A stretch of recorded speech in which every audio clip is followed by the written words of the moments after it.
Imagine stepping into a retail operation that generates over $38 billion every single year. But inside any individual store, at peak business hours, there are only 2 employees running the entire building.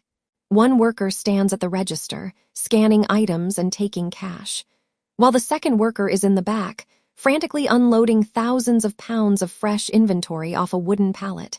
That's it, 2 people. Managing thousands of products, handling hundreds of daily customers, and maintaining an entire commercial property. If you tried to run a traditional grocery store this way, the operation would collapse in less than 48 hours. Products would pile up in aisles, customer lines would back up out the door, and theft would wipe out profits almost overnight. So, how does a business not only survive under these extreme constraints, but actually use this exact setup to become one of the most profitable retail empires on the planet? The answer isn't what you think. It has nothing to do with cheap plastic goods, and it has nothing to do with bargain bin pricing. It is the result of a hidden, hyper-optimized supply chain engine. A system built on micro-logistics, extreme product constraint, and ruthless operational efficiency. Most people look at a retail company and see a store that sells stuff. But in reality, modern retail is purely a game of moving physical boxes from point A to point B at the lowest possible cost. And Dollar General cracked an operational code that traditional supermarkets couldn't even comprehend. They didn't just open shops. They constructed a massive, automated micrologistics network disguised as a neighborhood store. To understand how this machine functions, you have to look at the math behind what sits on the shelves. A standard Walmart supercenter carries over 120,000 unique items. A typical suburban grocery store carries around 40,000. Dollar General, they cap their inventory at roughly 10,000 items. Think about that difference for a second. By cutting their product count by over 75%, the entire operational complexity of the business shrinks instantly. Less variety means fewer supplier negotiations, simpler distribution centers, faster truck unloading times, and vastly higher inventory turnover. When a store carries 50 different brands of laundry detergent, half of those bottles sit on the shelf for weeks, collecting dust and eating up working capital. But when a store carries only 2 or 3 core brands, every single item moves off the shelf at high velocity. And that high velocity creates a terrifying amount of leverage over consumer product manufacturers.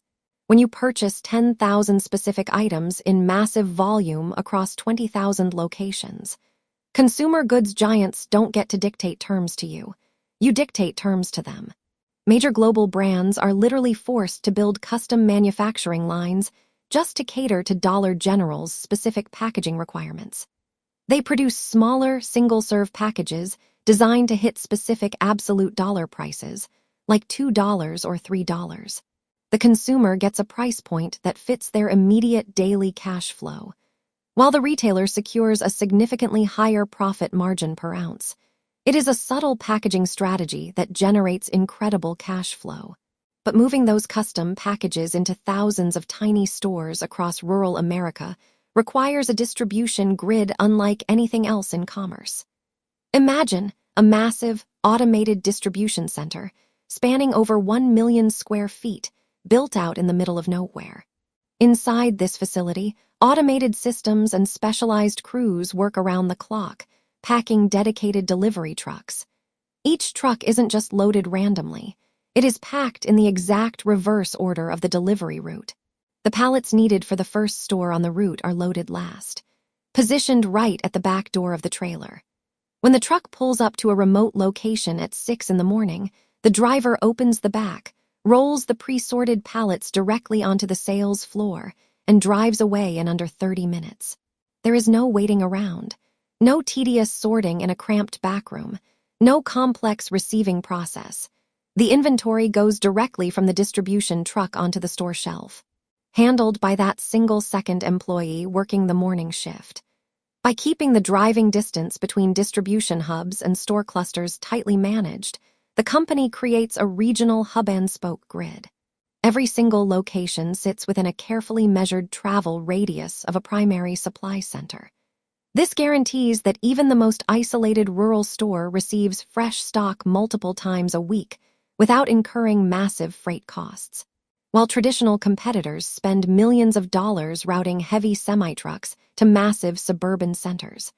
This micrologistics grid quietly services thousands of tiny footprint locations across deep rural zip codes.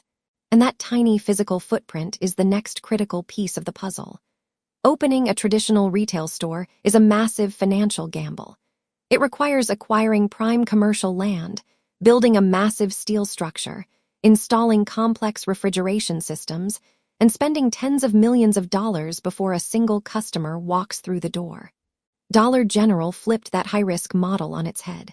They use a standardized, low-cost building blueprint, a simple rectangular metal structure covering roughly 7,500 square feet. It requires no expensive architectural work, no elaborate interior decoration, and no lavish lighting fixtures. In fact, the company rarely buys the land or builds the stores using its own capital.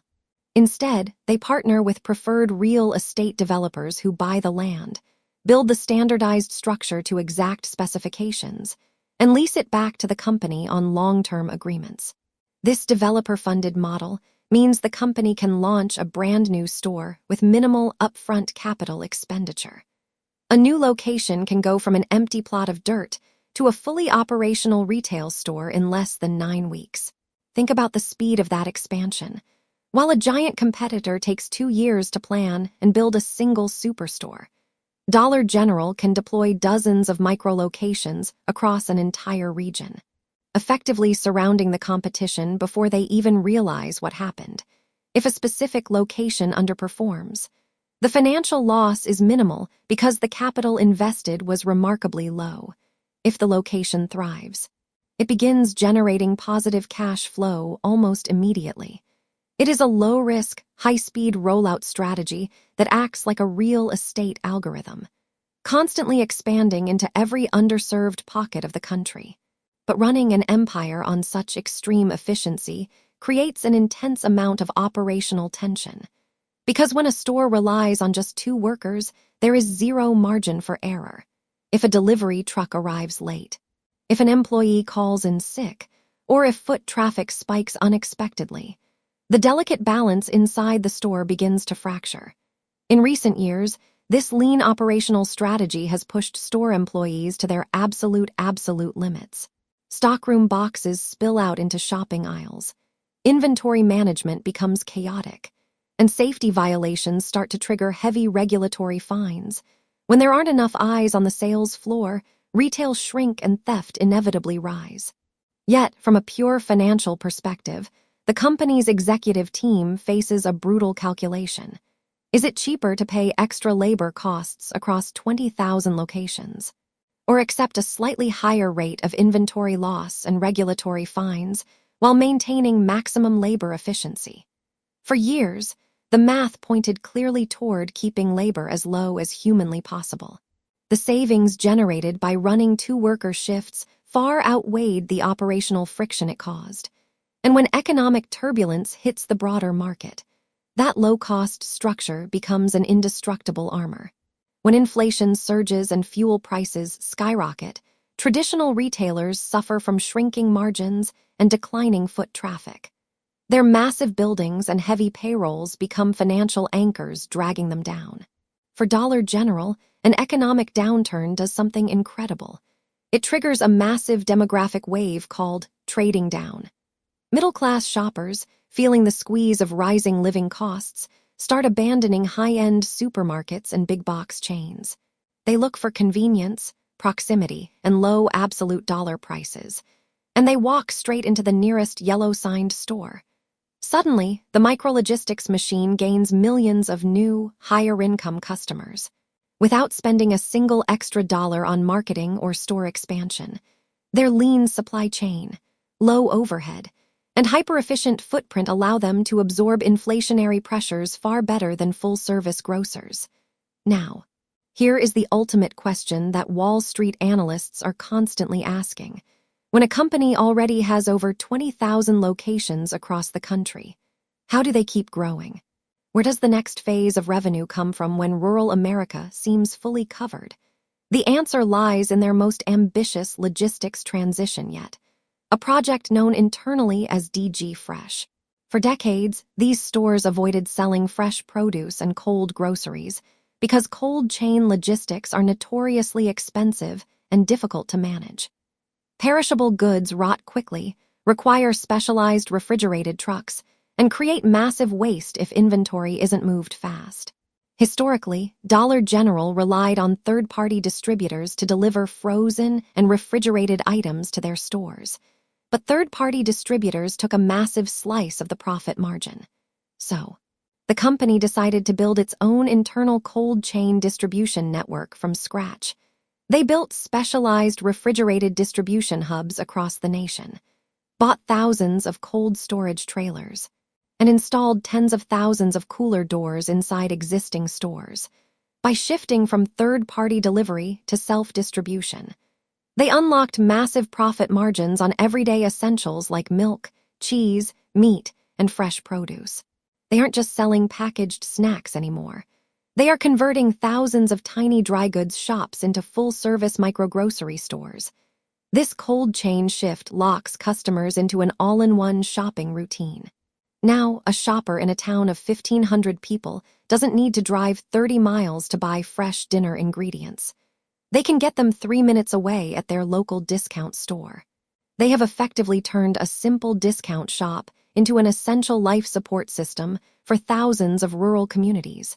When you step back and look at the entire picture, you realize that Dollar General's rise isn't a story about cheap goods or retail luck. It is a masterclass in operational engineering. It is proof that by stripping away every single luxury, reducing inventory to the absolute essentials, building standardized low-cost structures, and optimizing every mile of a distribution network, you can build an unstoppable financial machine. While traditional retailers fought expensive wars in crowded cities, Dollar General built a quiet monopoly across the forgotten roads of America. They proved that true retail dominance isn't about having the biggest store, the flashiest layout, or the widest selection. It's about mastering micrologistics, controlling operational costs down to the penny, and delivering convenience right to the customer's front door.